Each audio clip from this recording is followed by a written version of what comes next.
আজকে অষ্টমী পুজোর দিন, পূজা দেখতে বের হয়েছি। এই ঘুরে ঘুরে বেড়াচ্ছি রাস্তা দিয়ে।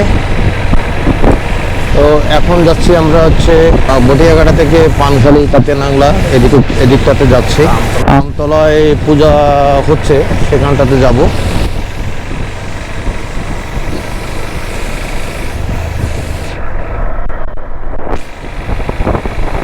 তো আবহাওয়াটা এক কথা হচ্ছে জোশ, মানে রোদ্দুর নাই, তারপর একটু মেঘলা মেঘলা ছিল, তবে বৃষ্টি হয়নি।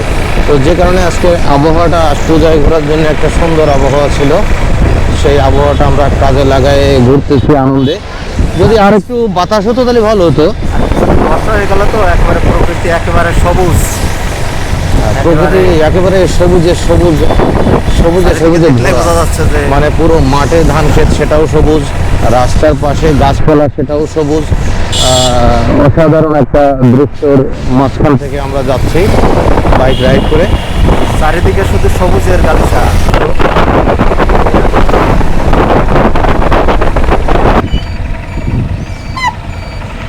এই যে ধান ক্ষেত দেখা যাচ্ছে, মানে পুরো যতদূর চোখ যায় সবুজ আর সবুজ।